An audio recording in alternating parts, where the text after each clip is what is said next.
+2 द्वितीय वर्ष कलार छात्र छात्री माननकु मोर ए वीडियो को मु स्वागत जनाऊँगी। आज आम इतिहास बहिर भारत इतिहासर उपादान संपर्क में आज पढ़ा। भारतर जो इतिहास रही तार विभिन्न प्रकार उपादान मान रही, जेमितिक प्रत्नतात्विक उत्पादन, साहित्यिक उत्पादन आउ वैदेशिक विवरणी एवं अभिलेख गारी उत्पादन। भारत रे जो प्रथम कथा ये भारतर इतिहासर उत्पादनटा कौन आमको प्रथम बुझापी पड़ो। कौन पाई भारतर इतिहास आज सुदृढ़ होई रिकन्स्ट्रक्ट होईछि, कहीं भारतर इतिहासर मूलदुआ कहीं सुसंगठित किपरि भाव में हो पारिछि ए भारत इतिहासर उत्पादन द्वारा। पिला माने जदि भारत इतिहासर ए स्रोत गुड़िक नथांता ताहले कौन होता ना भारतर इतिहास वर्तमान अंधकार भितर रही था। पिला माने कहीं मुझे कथा कहूँ ना भारतर इतिहास को जे प्रमाण करुची, जुक्तिसंगत करुची, लोकमानंको पाखरे सठिक तथ्य दौची, ताहा गुरुत्व जे रखी थाए से होची भारतर इतिहासर उत्पादन। कहीं ना पिला माने अनेक लोक माने कहती दैनंदिन जीवन में इतिहासर आवश्यकता कौन रही, इतिहासर प्रासंगिकता कौन रही, ये घटनाटीर सत्यता कौन रही। इतिहास ये भारतर इतिहास कौन करे पिला माने जो उत्पादन गुड़िक साहाय्य भारतर इतिहास को ये उत्पादन सुसंगठित करि थाए।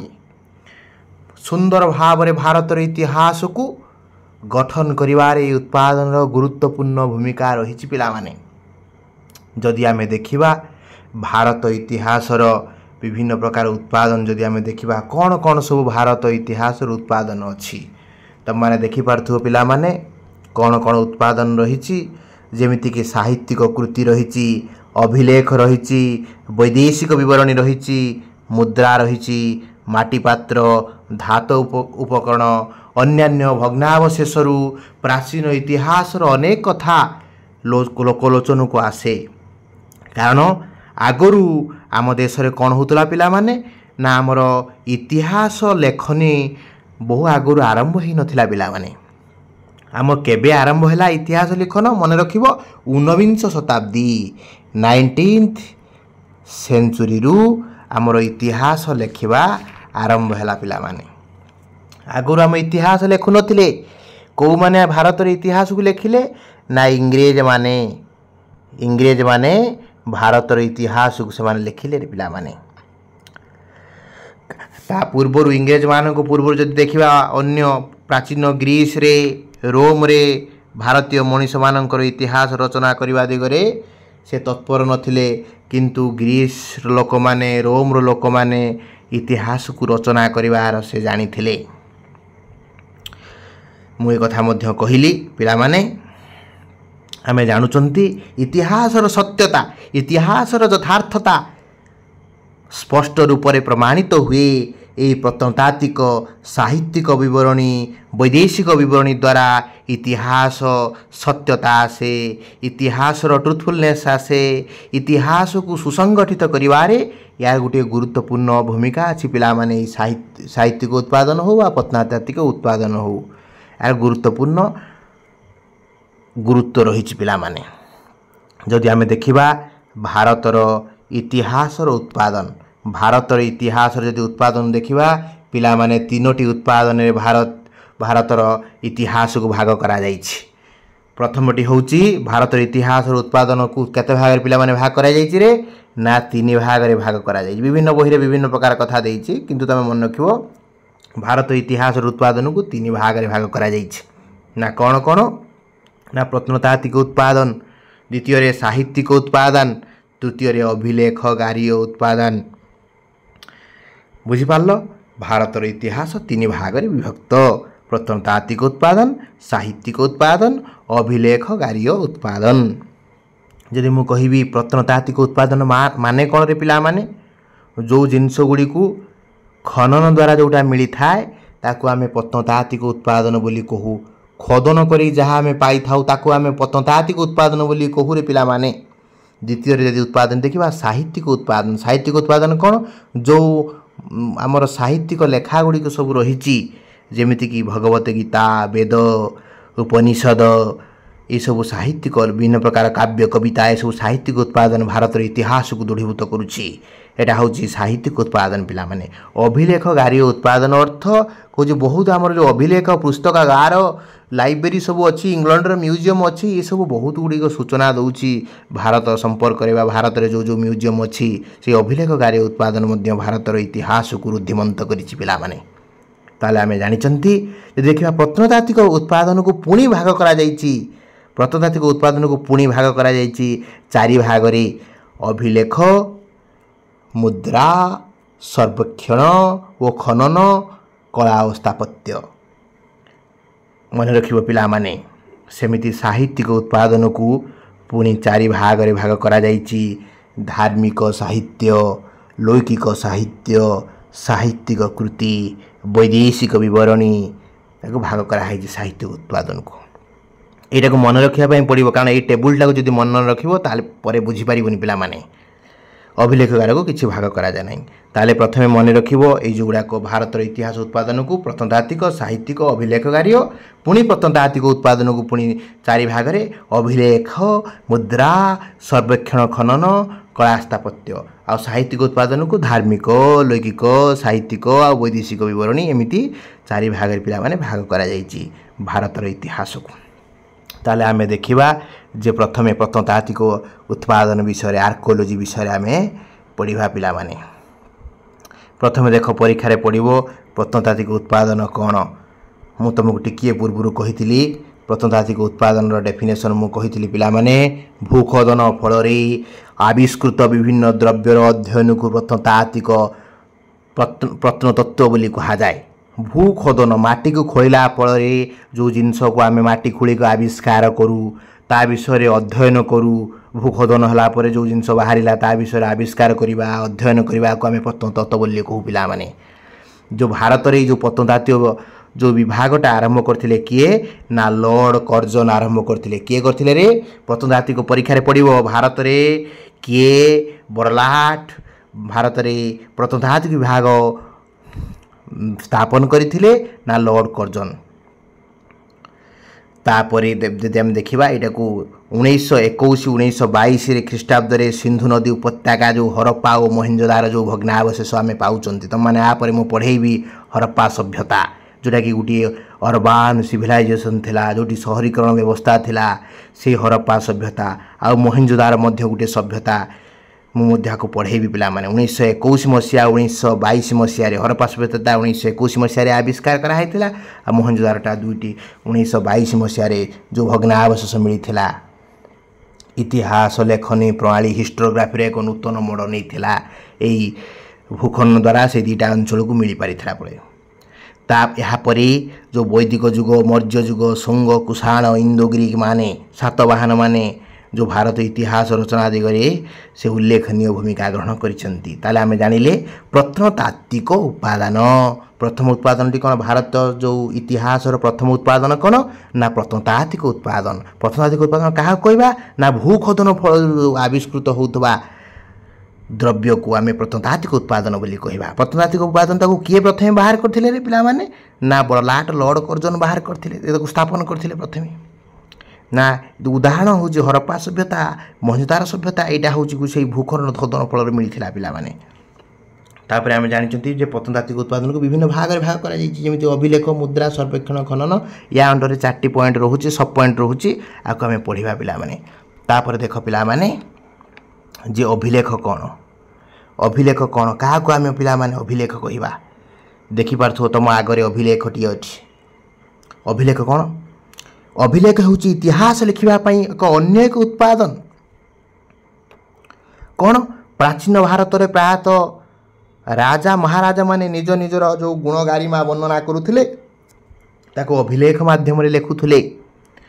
बहुलांश यह खोदित होउथला प्रस्तर देहरे विभिन्न प्रकार जिनसटा खोलिक राजा मैंने लिखुले कौ मैंने लिखुले ना अभिलेख अभिलेख कौन रे पिला माने मु तुमको यदि साधारण भाव में बुझेबी अभिलेख हूँ गोटे कौन ना राजा मानकर जो गुणगारिमा वर्णना कराला सेटा कौटी वर्णना कराला गुणगारिमा राजा ना अभिलेख रे अभिलेखटा कौन ना पत्थर रे खोली खोली राजा मानकर गुणगारिमा से वर्णना करा खाली पत्थर रे नुहे पिला माने लुहा लुहा स्तंभरे जो ताम्रपटारे मुद्रारे मोहरे जो ताकू देहरे मध्य अभिलेख स्थान पाउथला अभिलेख विभिन्न प्रकार हो पारे जेमिति कि प्रशंसा व्यंजक जोटी जो राजा मानकर प्रशंसा गान करने जो अभिलेख लिखा ही थाए स्मारकी अभिलेख जो राजा मान विषय कौटी राज्य जय कले कौन कले से विषय जानापी जो अभिलेख लिखा जाए धार्मिक अभिलेख अर्थ धर्म संबंधी अभिलेख से कौ राजा कौ धर्म आम से अभिलेख पढ़ले जापर आज्ञापत्र दानपत्र जब राजा देते से मध्य अभिलेख लिखा जाए यहाँ हूँ अभिलेखर प्रकार भेद आम विभिन्न प्रकार अभिलेख अच्छी जोटा कि विभिन्न प्रकार राजा मानकर संबंध आमको सूचना दूसरी आम परीक्षा पड़ो अभिलेख आम क्या कहवा ना अभिलेख हूँ गोटे उत्पादन जहाँकि राजा मानकर तांकर जो गुणगारिमा एठारे स्थान पाउथला याकू विशेषकर पत्थर देहरे खोदित करके लेखा जाउथला अभिलेख को विभिन्न लुहा स्तंभ ताम्रपटा मुद्रा मोहर माध्यम स्थान पाउथला ये अभिलेखर विभिन्न प्रकार अच्छी जमीती कि प्रशंसा व्यंजक अभिलेख राजांकर प्रशंसा ये गान कराला स्मारकी अभिलेख राजांकर स्मारकी एटी वर्णना करा जाउथला धार्मिक अभिलेख राजा कौ धर्म रे अछंती ताको मध्य सेठी वर्णना करा जाउथला तापर आज्ञापत्र दानपत्र राजा कोटी कौ अंचल दान देले कौ दक्षिणा देले कोटी आज्ञा देले से काम करिया पई से सब जिनस सेठी से स्थान पाउथला पिला माने इटा थिला अभिलेख अभिलेखर विभिन्न प्रकार संबंध आम पढ़ा गोटी गोटी करके आम पढ़ा कौटा कौ प्रकार अभिलेख आम जानिबा देख प्रथम हूँ प्रशंसा व्यंजक अभिलेख कौजे शासक माने निज निजर प्रशंसा को व्यक्त करुथिले गुप्त सम्राट समुद्रगुप्तंक पई उद्दिष्ट कवि हरिसेन द्वारा रचित प्रयाग प्रशस्ति एटा गोटे प्रशंसा व्यंजकर उदाहरण हरिसेन कौन कवि थे हरिसेन लिखिथिले कौन ना प्रयाग प्रशस्ति है समुद्रगुप्तंक पई कवि थे हरिसेन द्वारा रचित प्रयाग प्रशस्ति सेमिति सातवाहनंकर शासक गौतम पुत्र शतकर्णी गुणगान करुवा नासिक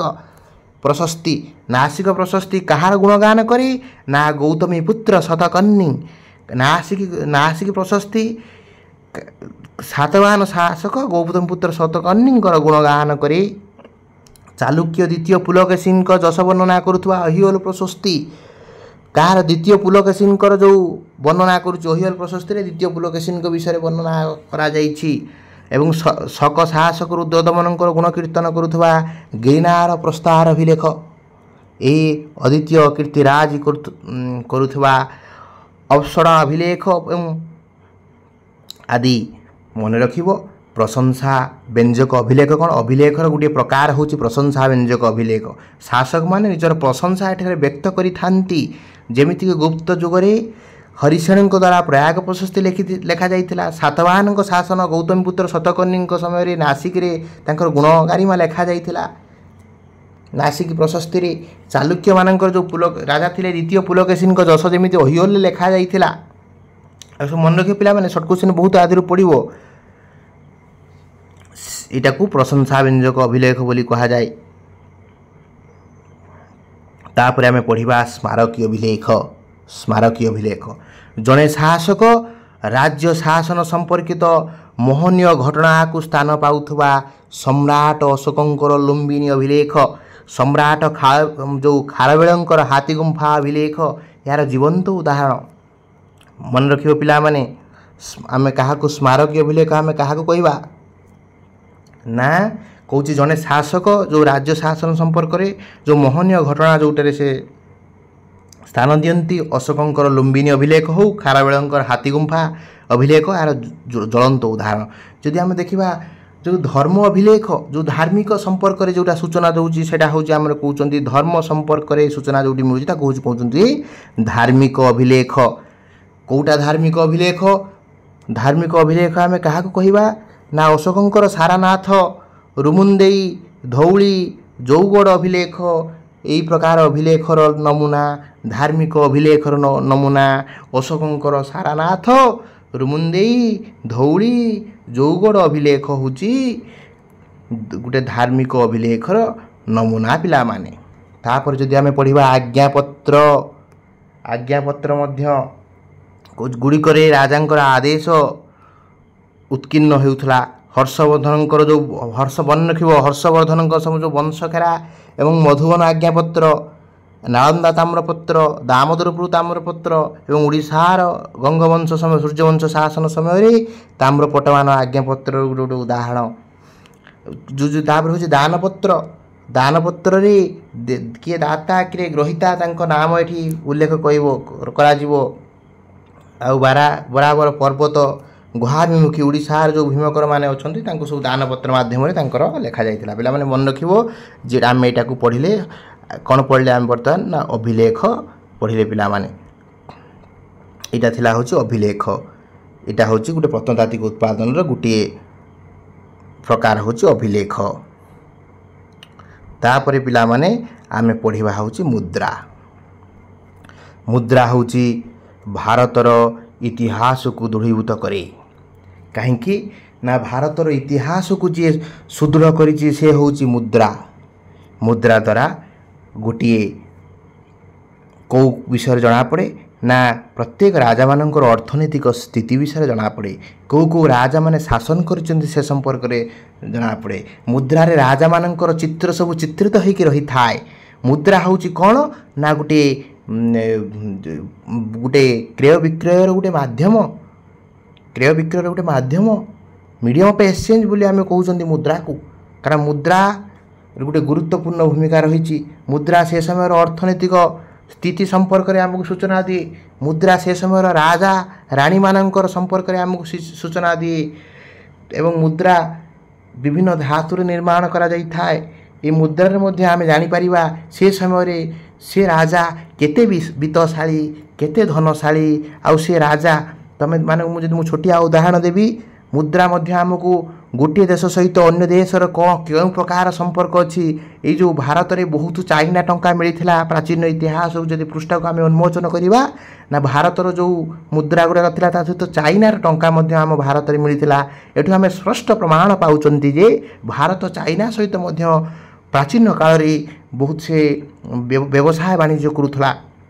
ତେଣୁ ଖାଲି ମୁଦ୍ରା ଯେ କେବଳ ଏକ ବିନିମୟର ମାଧ୍ୟମ ତାହା ନୁହେଁ। ମୁଦ୍ରା ଯୋଗୁଁ ମଧ୍ୟ ଭାରତର ଅର୍ଥନୀତି ସୁଦୃଢ଼ ହୁଏ। ମୁଦ୍ରା ଯୋଗୁଁ ମଧ୍ୟ ସେ ସମୟର ରାଜା ରାଣୀଙ୍କ ବିଷୟରେ ଆମେ ଜାଣିପାରନ୍ତି। ମୁଦ୍ରାର ପଛରେ ବା ଆଗରେ ରାଜାଙ୍କର ରାଣୀଙ୍କର ଅବିକଳ ଚିତ୍ରକୁ ସେମାନେ ଅଙ୍କିତ କରନ୍ତି, ଯାହାକି ସେ ସମୟର ରାଜା ରାଣୀଙ୍କ ସମ୍ପର୍କରେ ଆମକୁ ସୂଚନା ମିଳିବା ସହିତ ଇତିହାସର ଗୋଟିଏ ଗୁରୁତ୍ୱପୂର୍ଣ୍ଣ ଭୂମିକା ବହନ କରି ହେଉଛି ମୁଦ୍ରା। ମୁଦ୍ରାରେ ବିଭିନ୍ନ ସମୟରେ ବିଭିନ୍ନ ପଶୁ ପକ୍ଷୀ ମାନଙ୍କର ଚିତ୍ର ସବୁ ଚିତ୍ରିତ ହୋଇଥାଏ। ବେଳେବେଳେ କ'ଣ ହୁଏ ନା ସେ ବିଭିନ୍ନ ଧାତୁର ମୁଦ୍ରା ଯେମିତି ତମ୍ବା, କପା, ଯେଉଁ କପ ଯେଉଁଟା ଆମେ କହୁଛନ୍ତି, ତମ୍ବା, ଟିଣ ଏବଂ ଲୁହା, ବିଭିନ୍ନ ପ୍ରକାରର ସୁନାରେ ଯେଉଁ ମୁଦ୍ରାମାନ ନିର୍ମିତ ହୋଇଥାଏ। ଆମେ ଏବେ ଦେଖିବା ମୁଦ୍ରା। ମୁଁ ଯେତିକି ଜାଣିଥିଲି ମୁଁ କହିଲି। ତାପରେ ଦେଖିବା ମୁଦ୍ରା କ'ଣ ଦେଇଛି। କହୁଛି ଭାରତ ଇତିହାସରେ ଲେଖିବା ପାଇଁ ମୁଦ୍ରା ଥିଲା ଅନ୍ୟତମ ଉତ୍ପାଦନ। ପ୍ରଶାସନିକ କ୍ଷେତ୍ରରେ ନିଜର ଦକ୍ଷତାକୁ ପ୍ରମାଣ କରିବା ପାଇଁ ବିଭିନ୍ନ ଅବସରରେ ରାଜାମାନେ ମୁଦ୍ରା ପ୍ରଚଳନ କରୁଥିଲେ। ବିନିମୟର ମାଧ୍ୟମ ରୂପେ ସର୍ବସାଧାରଣ ମୁଦ୍ରା ଗୁଡ଼ିକ ବ୍ୟବହୃତ ହେଉଥିଲା। ମୁଁ କହିଛି କଥା। ବାଣିଜ୍ୟ ଏବଂ ବ୍ୟବସାୟ କ୍ଷେତ୍ରରେ ବଣିକମାନେ ତଥା ବିଭିନ୍ନ ନିଗମ ଗୁଡ଼ିକ ମୁଦ୍ରାକୁ ବ୍ୟବହାର କରୁଥିଲେ। ମୁଦ୍ରା ଗୁଡ଼ିକ ଅଭିଲେଖର ଅନେକ ସମୟରେ ରାଜନୈତିକ ଅବସ୍ଥା ସମ୍ପର୍କରେ ସୂଚନା ଦେଇଥାଏ। ଏଥିପାଇଁ ଦେବାଦେବୀଙ୍କର ମୂର୍ତ୍ତି ମଧ୍ୟ ଏଥିରେ ସ୍ଥାନ ପାଇଥାଏ। ବିଭିନ୍ନ ପ୍ରକାର ମୁଦ୍ରା ପିଲାମାନେ ଅଛି, ତୁମମାନେ ଚିତ୍ର ଦେଖିପାରୁଥିବ। କେମିତି ଇନ୍ଦ୍ରଗିକ ମୁଦ୍ରା ଅଛି, ମଧ୍ୟଯୁଗୀୟ ମୁଦ୍ରା ଅଛି, ଆଧୁନିକ ଛାପାଯୁକ୍ତ ମୁଦ୍ରା। ପିଲାମାନେ ତ ଗୋଟେ କଥା ମୁଁ କହିବା ପାଇଁ ଭୁଲି ଯାଇଛି। ଯେଉଁ ଆମର ବିଶେଷ କରି ଯେଉଁ ପଞ୍ଚମାର୍କ କଏନ୍ ପରୀକ୍ଷାରେ ପଡ଼ିବ, ଛାପାଯୁକ୍ତ ମୁଦ୍ରା ବା ହାତ ମୁଦ୍ରା, ପଞ୍ଚମାର୍କ କଏନ୍ ମୌର୍ଯ୍ୟ ଶାସନ ସମୟରେ ଭାରତରେ ପ୍ରଚଳିତ ହୋଇଥିଲା ପ୍ରଥମ ଟଙ୍କା, ଯେଉଁଟାକୁ ଆମେ ଛାପାଯୁକ୍ତ ମୁଦ୍ରା ବୋଲି ଆମେ କହୁଛୁ। ପଞ୍ଚମାର୍କ କଏନ୍ ଏଠି ମଧ୍ୟ ସେ ଜିନିଷଟାକୁ ମଧ୍ୟ ଦେଇଛି ପିଲାମାନେ। ମୁଦ୍ରାରେ ଦେଖ କହୁଛି प्राचीन भारत मुद्रा मध्य सर्व जो प्राचीन मुद्रा हूँ मौर्यर छापायुक्त मुद्रा पंचमार्क कॉइन परीक्षा पड़ो। प्राचीन भारत मुद्रा गुड़ी मध्य सर्व प्राचीन मुद्रार नाम लेख जोटा कि छापायुक्त मुद्रा आहत मुद्रा पंचमार्क कॉइन। एथिरे मध्य कौन अच्छी ना जीवंत पर्वत वृक्ष आदि छापा जाइथिबा देखा मिले। रौप्य ताम्र धातु निर्मित होते मुद्रा गुड़िक परवर्ती समय ग्रीक कुषाण इंद्रगिक आदि शासक मान द्वारा छवि युक्त मुद्रा प्रचलन करथिले। केवल मात्र मुद्रा ही इंद्रगिक शासक डेमोस्ट्रियस एवं मिनेंदर आदि शासकों उपरे आलोकपात करी थाए। मुद्रा नथिले सेमानंकर इतिहास भारत माने अज्ञ रही था। तो माने जानिचो जो माने इंडोगिक माने थिले शक माने थिले से माने एई प्रकार मुद्रा प्रचलन करथिले। मु तुमको जदि गोटे उदाहरण पिला माने देबी जे गुप्त युग कथा अछि मु कहूची देख गोटे भल स्टोरी कहू देख जे गुप्त शासक जो माने थिले से विभिन्न प्रकार मुद्रा से माने सब प्रचलन करुथिले।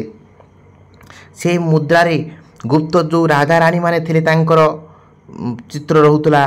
ता सहित विशेषकर जो माने थिले हमर समुद्रगुप्त गोटे श्रेष्ठ राजा थिले गुप्त रे से मध्य जो वीणा वादन करती तांकर वीणा अति प्रिय से वीणा वादन करती बोली तांकर चित्र वीणा सहित मध्य रहीथिला।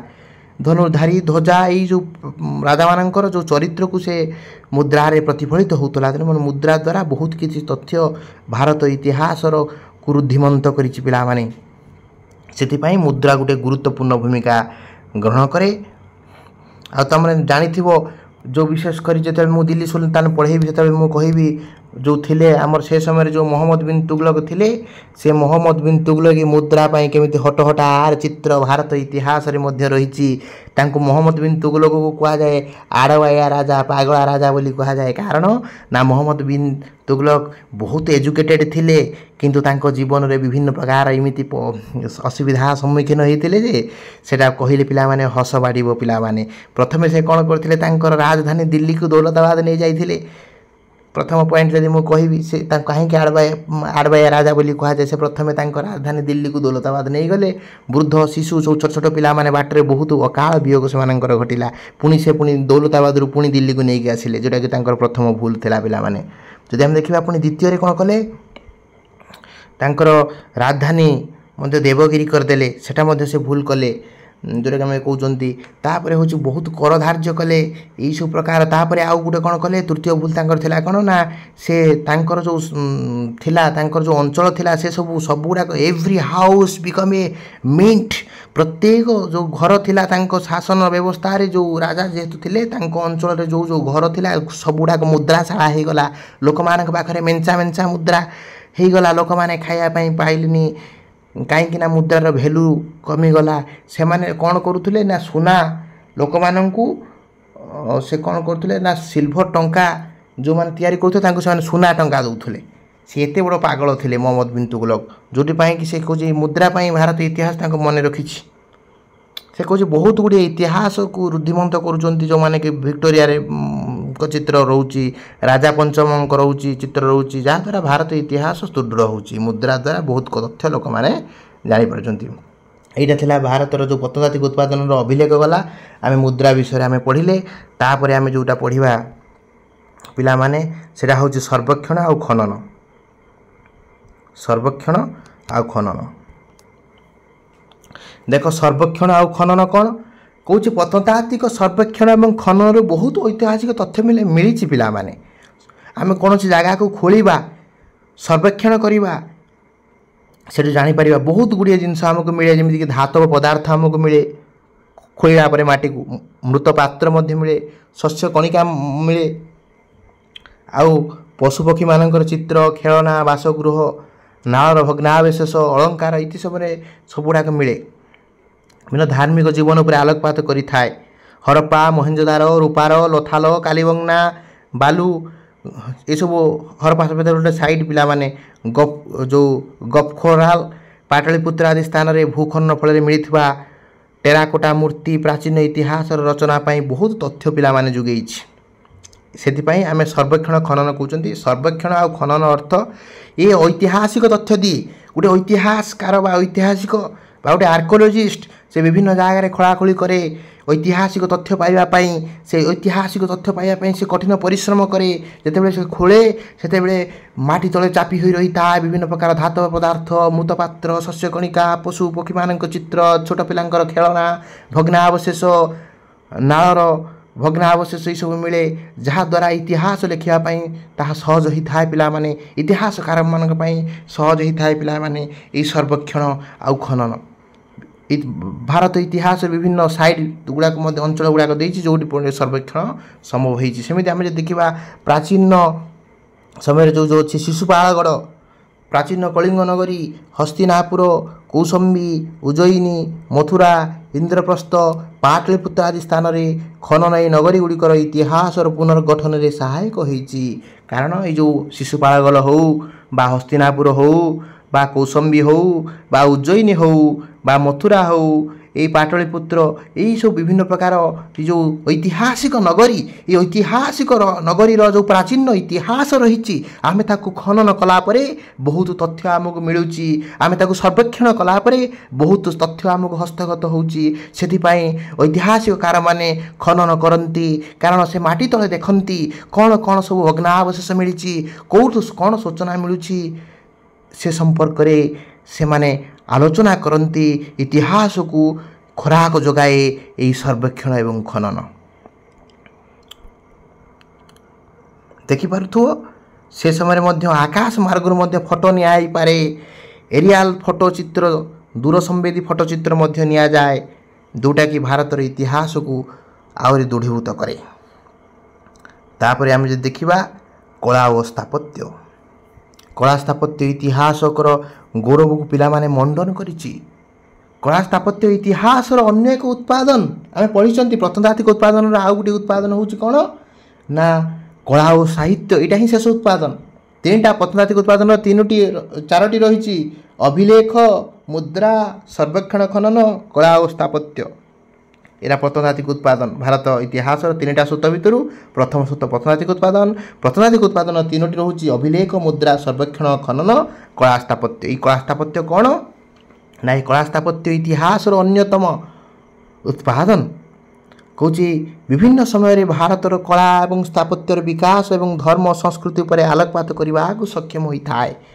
सिंधु सभ्यता जो सभ्यतार जो सील एवं मूर्तिकला टेराकोटा से समय सामाजिक अर्थनीति और धार्मिक इतिहास संपर्क में सूचना दी मौर्य युगर सर्वप्रथम प्रस्तर खोदित हुई कला स्थापत्य विकास होता मैंने जाच मौर्य शासन समय भारत में कला और साहित्य क्षेत्र में पारदर्शिता अर्जन करता अशोकों समय विशेषकर सारनाथ बोधगया एवं सांची स्थान में जो मौर्य स्थाप्य और से समय उन्नत सभ्यतार परिचय प्रदान करता सेहीपरि भारहूत एवं सांचीर स्थापत्य शुभ समय कला स्थापत्यर ज्वलंत निदर्शन पिलामाने मुझे तुमको कहबी कला स्थापत्य हूँ भारतर इतिहास अन्यत एक उत्पादन कौच जो भारतर जो से समय सामाजिक अर्थनीति संपर्क कला साहित्य स्थापत्य बहुत सूचना दिए मौर्य युगर शासन संपर्क से समय जो कला साहित्यर विकास चरम सीमार पहुँचा से सम्बन्ध संपर्क दिए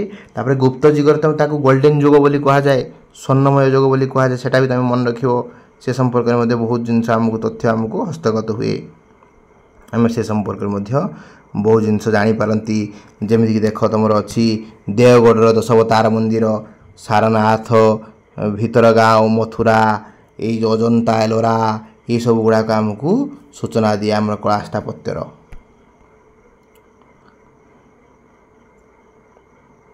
तापर देखिबा आमे साहित्यिक उत्पादन तापर कौन देखिबा पिला माने ना साहित्यिक उत्पादन कौन साहित्यिक उत्पादन कौची भारतर इतिहास को जमीती प्रत्नतात्विक उत्पादन जमीती समृद्ध करिछि सुदृढ़ करिछि सुसंगठित करिछि ठीक से ही भाव में भारत इतिहास अन्य एक उत्पादन होची साहित्यिक उत्पादन जार गुरुत्व रही कारण भारतर जो साहित्यिक उत्पादन केवल गोटे साहित्य नहीं विभिन्न प्रकार साहित्य पिला माने रही कौन साहित्य रही रे पिला माने धार्मिक साहित्य रही जमीक आम कहीपर वेद उपनिषेद एटा हूँ धार्मिक साहित्य महाकाव्य रही पिला माने ରାମାୟଣ ମହାଭାରତ ଏଟା ମଧ୍ୟ ସାହିତ୍ୟିକ ଉତ୍ପାଦନ। ସେମିତି ପୁରାଣ ରହିଛି ଆମର 18ଟି ପୁରାଣ ଅଛି। ମତ୍ସ୍ୟ ପୁରାଣ, ବାୟୁ ପୁରାଣ, ଅଗ୍ନି ପୁରାଣ, ବ୍ରହ୍ମାଣ୍ଡ ପୁରାଣ, ବୁଝିଲ କି, ମତ୍ସ୍ୟ ପୁରାଣ, ଏମିତି 18ଟି ପୁରାଣ ଅଛି। ଏଇ ଯେଉଁ ପୁରାଣ ମଧ୍ୟ ଆମ ସାହିତ୍ୟିକ ଉତ୍ପାଦନ ବହୁତ ଆମକୁ ସେ ସମ୍ପର୍କରେ ସୂଚନା ଦେଉଛି। ତା ସହିତ ଯେଉଁ ଲୌକିକ ସାହିତ୍ୟ ମଧ୍ୟ ରହିଛି, ଏଟା ମଧ୍ୟ ସାହିତ୍ୟିକ ଉତ୍ପାଦନକୁ ମଧ୍ୟ ବହୁତ କିଛି ପିଲାମାନେ ଆମକୁ ସୂଚନା ଦେଉଛି। ଏଇଠି ବହୁତ ପିଲାମାନେ ସର୍ଟ କ୍ୱେଶ୍ଚନ୍ ତୁମର ପଡ଼ିବ ସାହିତ୍ୟିକ ଉତ୍ପାଦନରୁ, କାରଣ ସାହିତ୍ୟ ହେଉଛି ସମାଜର ଦର୍ପଣ। ପିଲାମାନେ ଏଠି ସେ କଥା ଲେଖା ହେଇଛି, ସାହିତ୍ୟକୁ ସମାଜର ଦର୍ପଣ ରୂପରେ ଅଭିହିତ କରାଯାଏ। ଏ ସମାଜର ବହୁବିଧ କାର୍ଯ୍ୟକଳାପ ସମ୍ପର୍କରେ ସୂଚନା ପ୍ରଦାନ କରିଥାଏ ସାହିତ୍ୟ। ପ୍ରାଚୀନ ଭାରତର କାଳଜୟୀ ସାହିତ୍ୟ ସୃଷ୍ଟି ହୋଇଥିଲା। ଧର୍ମ ସମ୍ବନ୍ଧରେ ହେଉ ବା ଲୋକାଚାରରେ ହେଉ ଅଥବା ବିଭିନ୍ନ ଘଟଣାର ବାର୍ତ୍ତାବହ ହେଉ, ପ୍ରାଚୀନ ଭାରତର ସାହିତ୍ୟ ଥିଲା ସମୃଦ୍ଧ ଥିଲା, ବିକଶିତ ଥିଲା ଏ ସାହିତ୍ୟ। ସେ ସମୟର ବୈଦେଶିକ ପରିବ୍ରାଜକମାନେ ଭାରତକୁ ଯେଉଁ ଭ୍ରମଣ କରିବା ପାଇଁ ଆସିଥିଲେ, ତାଙ୍କର ବିବରଣୀ ଲେଖିଛନ୍ତି। ପ୍ରାଚୀନ ଭାରତର ଇତିହାସ ରଚନା କରିବା ପାଇଁ ସେ ବହୁତ ସହାୟକ ହୋଇଛି ପିଲାମାନେ ଏ ସାହିତ୍ୟିକ ଉତ୍ପାଦନ। କାହିଁକି ସାହିତ୍ୟିକ, ତାହେଲେ ଆମେ ଜାଣିଲେ ଯେ ସାହିତ୍ୟିକ ଉତ୍ପାଦନ କ'ଣ ନା, ଯେଉଁ ସାହିତ୍ୟିକମାନେ ଯେଉଁ ତାଙ୍କର ରଚନା ଛାଡ଼ିଛନ୍ତି, ତାଙ୍କର ଲେଖା ଦ୍ୱାରା ଭାରତର ଇତିହାସକୁ ମଧ୍ୟ ସୁଦୃଢ଼ କରିଛନ୍ତି। ସାହିତ୍ୟମାନଙ୍କର ଯେଉଁ ସାହିତ୍ୟକାର, ଯେଉଁ ବିଶେଷ କରି ପରିବ୍ରାଜକମାନେ ଆସିଛନ୍ତି, ବହୁତ ପରିବ୍ରାଜକ ଆସିଛନ୍ତି। ହ୍ୱେନ୍ସାଂ ଆସିଛନ୍ତି, ଫାହିୟାନ୍ ଆସିଛନ୍ତି, ବହୁତ ଜଣ ପରିବ୍ରାଜକ ଆସିଛନ୍ତି ବିଭିନ୍ନ ସମୟରେ। ମୋଗଲ ସମୟରେ, ଦିଲ୍ଲୀ ସୁଲତାନ ସମୟରେ ବିଭିନ୍ନ ପ୍ରକାରର ସବୁ ପରିବ୍ରାଜକ ଭାରତକୁ ଭ୍ରମଣ କରିଛନ୍ତି। ହ୍ୱେନ୍ସାଂ ଆସିଛନ୍ତି, ସେ ସମ୍ପର୍କର ସବୁ ବିବରଣୀ ସେମାନେ ସବୁ ଲେଖିଛନ୍ତି। ତୁମେ ଦେଖ ଯେଉଁ ସାହିତ୍ୟିକ ବିବରଣୀ ଯେଉଁ ରହିଛି, ଯେ ରାଜଦରବାର ଯେଉଁ କବି ଲେଖିଲେ, ସେ ସାହିତ୍ୟକୁ ପକ୍ଷପାତିତା କରିକି ଲେଖିବ, ସେ ରାଜାଙ୍କ ବିଷୟରେ ବଢ଼େଇ ଚଢ଼େଇକି ଲେଖିବ। ସେ ଜଣେ ବାହାରୁ ପରିବ୍ରାଜକ ଆସିକି ରାଜାଙ୍କ ବିଷୟରେ ଲେଖୁଛନ୍ତି, ସେଠି ସତ୍ୟତା ପିଲାମାନେ ରହିବ। ସେ କଥା ଛାଡ଼ ପିଲାମାନେ, ଆମେ ଜାଣିଲେ ସାହିତ୍ୟ ହେଉଛି ସମାଜର ଦର୍ପଣ। ଭାରତର ଯେଉଁ କାଳଜୟୀ ସାହିତ୍ୟ ସୃଷ୍ଟି ରହିଛି, ଯାହାକି ଭାରତକୁ ସୁସମୃଦ୍ଧ କରିଛି, ଦୃଢ଼ୀଭୂତ କରିଛି, ଏଟା ଗୋଟେ ସାହିତ୍ୟିକ ଉତ୍ପାଦନ ହେଉଛି ଗୋଟେ ଗୁରୁତ୍ୱପୂର୍ଣ୍ଣ ଅଙ୍ଗ ସାହିତ୍ୟର। ଆଉ ବୈଦେଶିକ ବିବରଣୀ ମଧ୍ୟ ଗୋଟେ ବହୁତ ଗୁରୁତ୍ୱପୂର୍ଣ୍ଣ ଭୂମିକା ନିର୍ବାହ କରି ସାହିତ୍ୟିକ ଉତ୍ପାଦନରେ କିଛି ବହିରେ ଏଟାକୁ ଅଲଗା କରିକି ମଧ୍ୟ ଦେଇଛି। ଏଟାକୁ ତ ମନେ ରଖ। ତାପରେ ଦେଖ ପିଲାମାନେ, ବିଭିନ୍ନ ପ୍ରକାର ଯେଉଁ ସାହିତ୍ୟିକ ଉତ୍ପାଦନ ଯେମିତି ରହିଛି, ତା ଭିତରେ ଆମେ ଦେଖୁଛନ୍ତି ଧାର୍ମିକ ସାହିତ୍ୟ, ବେଦ ଓ ଅନ୍ୟାନ୍ୟ ବେଦଗ୍ରନ୍ଥ। ବେଦ ଆଉ ଅନ୍ୟାନ୍ୟ ବେଦଗ୍ରନ୍ଥ ପିଲାମାନେ, ତୁମମାନେ ଜାଣିଛ ଧାର୍ମିକ ସାହିତ୍ୟ ଯଦି ଆମେ କହୁଛନ୍ତି ବହୁତ ପ୍ରାଚୀନ ପିଲାମାନେ। ଯେଉଁ ଧାର୍ମିକ ସାହିତ୍ୟ ଆମେ କହୁଛନ୍ତି ଧର୍ମ ରିଲେଟେଡ଼, ଯେଉଁ ରିଲେଟେଡ଼ ଟୁ ଦ ରିଲିଜିଅନ୍। କାହିଁକି ଧାର୍ମିକ ସାହିତ୍ୟ ବହୁ ପ୍ରାଚୀନ ପିଲାମାନେ। କହୁଛି ଆମର 4ଟି ବେଦ ଅଛି ପିଲାମାନେ, ଋକ୍ ବେଦ, ସାମ ବେଦ, ଯଜୁର୍ବେଦ, ଅଥର୍ବବେଦ। ଆମେ ଆପରେ ଯେଉଁ ବେଦ ବିଷୟରେ ଆମେ ପଢ଼ିବା, ସେ ବିଷୟରେ ମୁଁ ସବୁ ଜଣେଇବି। ଯେଉଁ ବୈଦିକ ଯୁଗ, ଆଦି ବୈଦିକ ଯୁଗ, ପରବର୍ତ୍ତୀ ବୈଦିକ ଯୁଗ, ସେ ସମ୍ପର୍କରେ ମୁଁ କହିବି ସେ ଯେତେବେଳେ ମୁଁ ସେ ବିଷୟ ପଢ଼ିବି। କହୁଛି ଆମର 4ଟି ବେଦ ଅଛି। ସାହିତ୍ୟିକ ଧାର୍ମିକ ସାହିତ୍ୟର ବେଦ ହେଉଛି ଗୋଟେ ଉତ୍ପାଦନ। ଆମେ 4ଟି ବେଦ କ'ଣ? ଋକ୍, ସାମ, ଯଜୁର୍, ଅଥର୍ବ। ଋକ୍ ବେଦରେ ବିଭିନ୍ନ ପ୍ରକାର ହାମ୍ନି ବିଷୟରେ ଲେଖାଯାଇଛି। ସାମ ବେଦରେ ସଙ୍ଗୀତ ସହିତ ଜଡ଼ିତ। ଯଜୁର୍ବେଦରେ ଯେଉଁ ସାକ୍ରିଫାଇସିଆଲ୍ ଫର୍ମୁଲା, ପୂଜା ପଦ୍ଧତି ବିଷୟରେ ଲେଖା ହେଇଛି। ଅଥର୍ବବେଦରେ ଭୂତପ୍ରେତ ବିଷୟରେ ଲେଖା ହେଇଛି। ସେସବୁ ମୁଁ ସେଠି ପଢ଼େଇବି ଗଲେ ବହୁତ ତଥ୍ୟ ମିଳେ। ଆଉ ସେ ଯେଉଁ ଆମର 4ଟି ବେଦ ରହିଛି, ବେଦ ସମ୍ପର୍କରେ ବହୁତ ମିଳେ। ଆର୍ଯ୍ୟମାନେ କେଉଁଠୁ ଆସିଥିଲେ, କେଉଁ ଜାଗାରେ ବସତି ସ୍ଥାପନ କରୁଥିଲେ, କେଉଁ ଅଞ୍ଚଳରୁ କେଉଁ ଅଞ୍ଚଳକୁ ଗଲେ, ସେ ସମ୍ପର୍କରେ ମୁଁ ପଢ଼େଇବି, ତୁମେ ଜାଣିପାରିବ। ବିଭିନ୍ନ ପ୍ରକାର ସେ ସମୟରେ ସଭା ସମିତି କାର୍ଯ୍ୟ କରୁଥିଲା। ଆଉ କହୁଛି ଋକ୍ ବେଦରୁ ମଧ୍ୟ ରାଜା ଯେଉଁ ସୁଦାସ ଥିଲେ ଏବଂ ଅନ୍ୟ ରାଜା 10 ଜଣଙ୍କ ରାଜା ମଧ୍ୟରେ ହୋଇଥିବା ଯୁଦ୍ଧ ସମ୍ପର୍କରେ ଜଣାପଡ଼େ ସେ ଋକ୍ ବେଦରୁ। ବେଦାଙ୍ଗ କ'ଣ ବା ଉପନିଷଦ ତତ୍କାଳୀନ ଦର୍ଶନ ସମ୍ପର୍କରେ ତଥ୍ୟ ମିଳେ। ବେଦାଙ୍ଗ ବା ଉପନିଷଦ ଅର୍ଥ ବେଦର ଯେଉଁଟା ସାର ଜିନିଷ, ସେଇଟା ହେଉଛି ବେଦାଙ୍ଗ ହେଲା। ଏ କହୁଛି ଧାର୍ମିକ ସାହିତ୍ୟ ଯାହା ଅଛି, ଆମର 4ଟି ବେଦ ରହିଛି ବା ଅନ୍ୟାନ୍ୟ ଯେଉଁ ଧର୍ମଗ୍ରନ୍ଥ ରହିଛି, ଯେମିତିକି ଆମେ ପଢ଼ୁଛନ୍ତି କଳ୍ପସୂତ୍ର। ବୈଦିକ ଯୁଗରେ ସେ କଳ୍ପସୂତ୍ର ଥିଲା, ଗୁହସୂତ୍ର ଥିଲା, ଧର୍ମସୂତ୍ର ଥିଲା। ଏଇସବୁ ଅନ୍ୟାନ୍ୟ ଗ୍ରନ୍ଥ ଯେଉଁ ଥିଲା, ଯେଉଁଟାକି ଧାର୍ମିକ ଧର୍ମ ସହିତ ଜଡ଼ିତ, ବୌଦ୍ଧ ଧର୍ମ ଜୈନ ଧର୍ମ ସହିତ ଜଡ଼ିତ, ଏଇସବୁ ଜିନିଷ ଗୁଡ଼ାକ ମଧ୍ୟ ସାହିତ୍ୟକୁ ରୁଦ୍ଧିମନ୍ତ କରିଛି ପିଲାମାନେ, ଧାର୍ମିକ ସାହିତ୍ୟକୁ। ତାପରେ ଦେଖିବା ଯଦି ମହାକାବ୍ୟ, ତାପରେ ହେଉଛି କ'ଣ ପିଲାମାନେ ସାହିତ୍ୟିକ ଉତ୍ପାଦନ ନା ମହାକାବ୍ୟ। ମହାକାବ୍ୟ କ'ଣ ପିଲାମାନେ? महाकाव्य हूँ गोटे साहित्यर पे गोटे उत्पादन। रामायण महाभारत हूँ गोटे गोटे महाकाव्यर उदाहरण। रामायण और महाभारत हूँ महाकाव्यर उदाहरण। रामायण आम कौन जानते ना राम कि भाव में वन को गले पितृ सत्य पालन करने जाकि कि भाव में आर्य और द्राविड़ भितर कि भाव में से जो महाभारत युद्ध रही रामायण जो महाभारत कौन जानते ना आर्य द्राविड़ भितर केमी संघर्ष होती। रामायण रचयिता होती मन रख वाल्मीकि पिला माने। रामायण रचयिता किए ना वाल्मीकि। रामायण रचयिता किए ना वाल्मीकि। वाल्मीकि कौन लिखिते ना रामायण लिखिते। आ महाभारत आम कौन जानते ना कौरव पांडव भितर कि भाव में युद्ध होती। युद्ध में कौ मैंने जीति ना पांडव मानकर विजय होती केवल सतपथर से विजय होती। संपर्क में आमको सूचना मिलूँ जहाँकि इतिहास को विशेष भाव में सहायक पिला माने होचे। एटा होचे महाकाव्य। आमर मन रखियो दुईटी महाकाव्य अच्छे। केतोटी दुईटी कौन रामायण आ महाभारत दुईटी महाकाव्य। रामायण टाक किए लिखिले ना महर्षि वाल्मीकि है।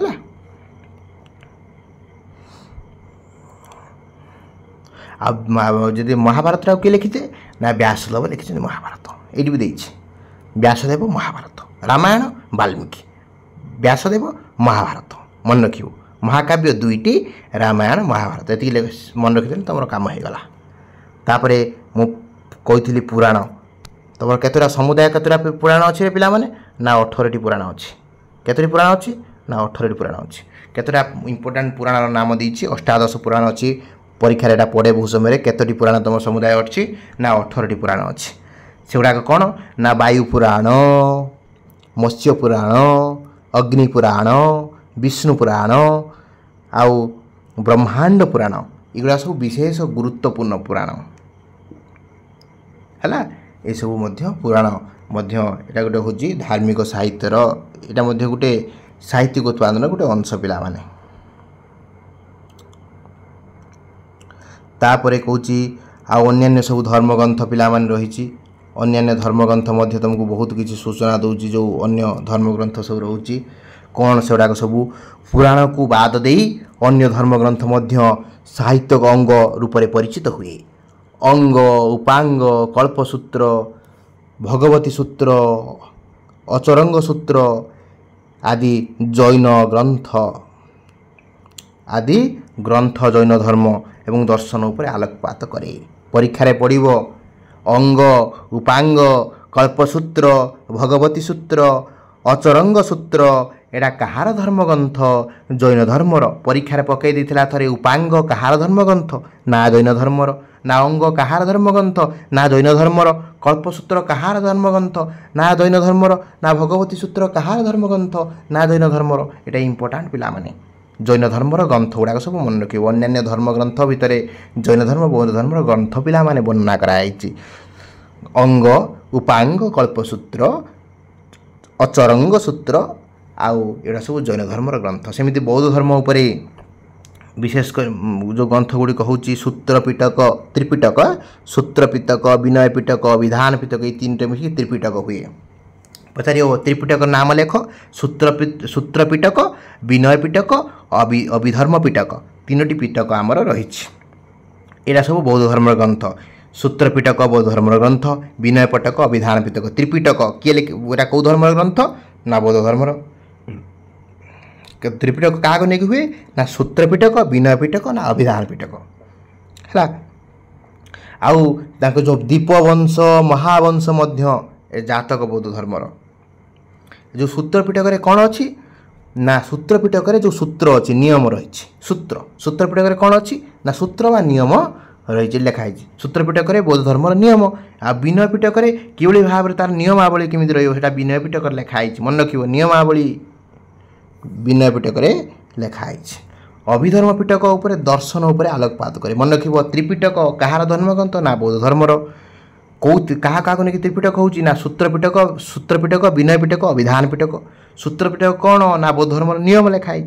विनय पिटक कौन ना कि भाव में गोटे विनय रियम मानिक चलो विनय पिटक।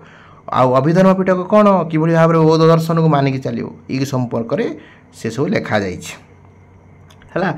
आउ बौद्ध धर्म अन्य एक ग्रंथ हूँ अंगुत जो निर्धाय अंगुत निकाय जहाँ लिखे भी चलो जो अंगुतर निर्धाय अंगुत निकाय मन रख बौद्ध धर्म ताले आम जानिले यहाँ हूँ बौद्ध धर्म यहाँ हूँ जैन धर्म मन रखी पे पढ़ तापर देख लौकिक साहित्य यहाँ इम्पोर्टाट तुम जो लौकिक साहित्य रही यहाँ बहुत गुरुत्व रखे पिला माने लौकिक साहित्य देख कौच जनसाधारण मनोरंजन एवं सामाजिक नीति नियम को आदि प्रतिफलित निम्नोक्त लौकिक साहित्य रचित होता क्या विभिन्न जो श्रुतिशास्त्र अच्छी मनु स्मृति पराशर स्मृति नारद स्मृति यज्ञबलाक्य स्मृति बृहस्पत्य स्मृति एगुड़ाक सब विभिन्न प्रकार लौकिक साहित्यर उदाहरण है। आ विशेषकर लौकिक साहित्यर मन रख जो कौटिल्य लिखिं अर्थशास्त्र से अर्थशास्त्र जो कौटिल्य अर्थशास्त्र किए लिखिले ना कौटिल्य है। कौटिल्य कौ समय लिखिं अर्थशास्त्र ना मौर्य शासन समय से समय राज्य शासन कर व्यवस्था दंडनीति वैदेशिक नीति अर्थनीति संपर्क में लिखिं किए अर्थशास्त्र लिखिं ना कौटिल्य कौ समय ना चंद्रगुप्त मौर्य समय देशर राज्यर शासन कर व्यवस्था दंडनीति सब विषय लिखिं। ठीक से कामंदक लिखिं नीति सार सेपरी भाव में कामंदक लिखिं कौन नीति सार भेरी गुड पूरापूरी मन रखा सब ठीक से कामंदक लिखिं कौन नीति सार गुप्तजुगीय शासन व्यवस्था लिखिं जमी लिखिले कौटिल्य जमी लिखिले अर्थशास्त्र सेमती लिखिले कामंदक लिखिले नीति सार मन रखियो सेटा गुप्त जुग लिखिले कामंदक है यहाँ इम्पोर्टाट। तापर पिला माने देख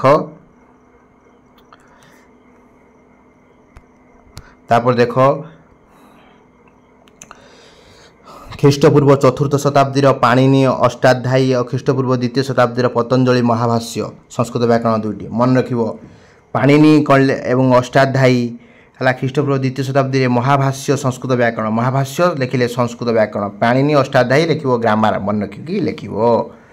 लौकिक साहित्यर अन्यतम अंग थिला ऐतिहासिक ग्रंथ केतरा ऐतिहासिक ग्रंथ विशाखा दत्त लिखिले हूँ मुद्राराख्यास मन रख विशाखा दत्त मुद्राराख्यास कौ समय लिखिं ना चंद्रगुप्त मौर्य कृति संपर्क में वर्णना कर। ठीक से समय देवी चंद्रगुप्तम नाटक लिखिं किए लिखिं ना विशाखा दत्त लिखिले मुद्राराख्यास विशाखा दत्त लिखिले देवी चंद्रगुप्त विशाखा दत्त लिखिले मुद्राराख्यास कौ समय ना मौर्य शासन समय आ विशाखा दत्त लिखिले देवी चंद्रगुप्तम कौ समय ना द्वितीय चंद्रगुप्त पराक्रम विषय लिखिं पिलाने सेमिति पड़ो जे बिल्हण कौन लिखिं बिल्हण विक्रमचरित लिखिं विक्रमचरित बिल्हण कौन लिखिं ना विक्रमचरित पुस्तक है चालुक्य नरपति संपर्क में लिखिं पिलाने बिल्हण परीक्षा पड़ो राजतरंगिणी किए लिखिं ना काल्हाण ये काल्हाण लिखिं राजतरंगिणी है यहाँ सब मन रख सब परीक्षार सर्ट क्वेश्चन गुड़ा सब आसे। तापर देख जो अच्छी कौन अच्छी ना यहाँ तो इम्पोर्टाट नुहे जोटा कही राज कल्हण लिखिं राजतरंगिणी हिस्ट्री ऑफ काश्मीर इतिहास संपर्क लिखिं है से भली अन्य ग्रंथ सब लिखा जमीती कि आमर अलौकिक साहित्य भितर जो आर्यभट्ट आर्यभट्ट्यम लिखिं गणित है जमीती बराह मिहिर बृहत संहिता लिखिं है आलोकपात कर चरकों द्वारा चरक संहिता सुश्रुत द्वारा सुश्रुत संहिता भ्यासुर दुईटी ग्रंथ चरकों द्वारा रही जो चरक संहिता आ सुश्रुत द्वारा रही सुश्रुत संहिता यहाँ गोटे उत्पादन आउ जो लिखिं हस्त आयुर्वेद लिखिं शालीहोत्र लिखिं हर्ष आयुर्वेद पशु चिकित्सा है हस्त आयुर्वेद किए लिखिं ना शालीहोत्र लिखिं ये जो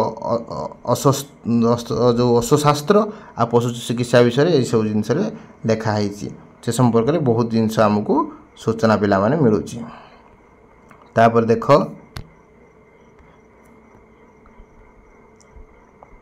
जो साहित्यिक कृति तापर पॉइंट आउ देख साहित्यिक कृति कौच प्राचीन भारतर बहु विशिष्ट साहित्यिक कवि नाट्यकार माने सब अच्छा कृति उड़िया सॉरी भारत साहित्य को रुधिमंत करीमिति कि तुम मु कालिदासंकर कहबी मन रख मो सब मन अच्छे गुड़ा सब कालिदासंकर मन रख अभिज्ञान शाकुंतलम मालविकाग्निमित्रम विक्रमवंश्यम यही दुई तीनोटी नाटक लिखिं जोटा कि फेमस अभिज्ञान शाकुंतलम ମାଳବିକାଗ୍ନିମିତ୍ରମ୍ ବିକ୍ରମବଂଶ୍ୟମ୍ ନାଟକ।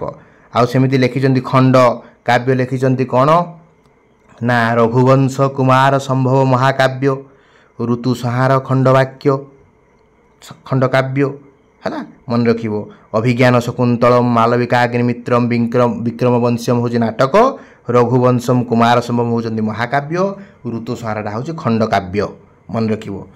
ମୁଦ୍ରା ତାପରେ ଦେଖ ବିଶାଖା ଦତ୍ତ ଲେଖିଛନ୍ତି ମୁଦ୍ରା ରାକ୍ଷସ, ଚନ୍ଦ୍ରଗୁପ୍ତଙ୍କ ମୌର୍ଯ୍ୟ ସମୟର ଶାସନ ବ୍ୟବସ୍ଥା ସମ୍ପର୍କରେ ଲେଖିଛନ୍ତି। ଆଉ ଦେବୀ ଚନ୍ଦ୍ରଗୁପ୍ତମ ନାଟକ ଦ୍ୱିତୀୟ ଚନ୍ଦ୍ରଗୁପ୍ତଙ୍କ ସମୟ ଶାସନ ସମୟ ଲେଖିଛନ୍ତି। ତାପରେ ମନେ ରଖିବ କିଏ କ'ଣ ଲେଖିଛି, ବିଷ୍ଣୁ ଶର୍ମା ଲେଖିଛନ୍ତି ପଞ୍ଚତନ୍ତ୍ର ଯେଉଁଟାକି ଉପାଧ୍ୟାୟ ପୁସ୍ତକ। ସେମିତି ଶୂଦ୍ରକ ଲେଖିଛନ୍ତି ମରିଚକଟିକମ୍, ଶୂଦ୍ର କ'ଣ ଲେଖିଲେ ମରିଚକଟିକମ୍, ଏଗୁଡ଼ା ସବୁ ମନେ ରଖିବ ଯେଉଁଟାକି ଗୁରୁତ୍ୱ ରଖେ ବହୁତ। ତାପରେ ମଧ୍ୟ ବହୁତ ଗୁଡ଼ିଏ ପୁସ୍ତକ ଲେଖାଯାଇଛି, ମୁସଲିମ ପିରିୟଡ଼ରେ ମଧ୍ୟ ଲେଖାଯାଇଛି, ଅନ୍ୟାନ୍ୟ ପିରିୟଡ଼ ମଧ୍ୟ ଭାରତର ଇତିହାସକୁ ରୁଦ୍ଧିମନ୍ତ କରିଛି କିଏ ନା ସାହିତ୍ୟ। ବାବରନାମା ବାବରଙ୍କ ଉପରେ ଲେଖାଯାଇଛି, ଠିକ୍ ସେ ବାବରଙ୍କର ଆତ୍ମଚରିତ ବାବରନାମା ହେଲା, ତାରିଖାଇ ଫିରୋଜ ସାହି ଏସବୁ ବହୁତ ଗ୍ରନ୍ଥ ଗୁଡ଼ାକ ସବୁ ଲେଖାଯାଇଛି। ଏଇଗୁଡ଼ାକୁ ବିଷୟଟିକି ଭଲସେ ପଢ଼ିବ। ବିଷୟଟିକି ମୁଁ ଆଉ ଲମ୍ବା କରିବି ନାହିଁ, ଭିଡ଼ିଓଟି ଅଲରେଡ଼ି ଲମ୍ବା ହୋଇଗଲାଣି। ମୁଁ ମୋର ଦ୍ୱିତୀୟ ସେକେଣ୍ଡ ପାର୍ଟ ଯେତେବେଳେ ଆସିବ ମୁଁ ସେତେବେଳେ ଆଲୋଚନା କରିବି ବୈଦେଶିକ ବିବରଣୀ ଆଉ ଅଭିଲେଖାଗାରୀୟ ଉପାଦାନ ସମ୍ପର୍କରେ ମୁଁ ଦ୍ୱିତୀୟ ଭିଡ଼ିଓରେ ଆଲୋଚନା କରିବି। ଯଦି ମୋର ଏହି ଭିଡ଼ିଓଟି ତୁମମାନଙ୍କୁ ଭଲ ଲାଗିଛି ମୋ ପିଲାମାନେ, ଯଦି ତୁମମାନଙ୍କ ହୃଦୟକୁ ଛୁଇଁଥିବ, ତୁମକୁ ଯଦି ଇତିହାସ ବୁଝିବାରେ ଏହି ଭିଡ଼ିଓଟି ସହାୟକ ହୋଇଥିବ ଏବଂ ଏମିତି ଇତିହାସର ଭିଡ଼ିଓକୁ ଦେଖିବା ପାଇଁ ମୋ ଚ୍ୟାନେଲକୁ ଲାଇକ୍ କରନ୍ତୁ, କମେଣ୍ଟ କରନ୍ତୁ, ସବସ୍କ୍ରାଇବ୍ କରନ୍ତୁ, ସାଙ୍ଗମାନଙ୍କ ସହିତ ସେୟାର କରନ୍ତୁ। ଜୟ ଜଗନ୍ନାଥ, ବନ୍ଦେ ଉତ୍କଳ ଜନନୀ।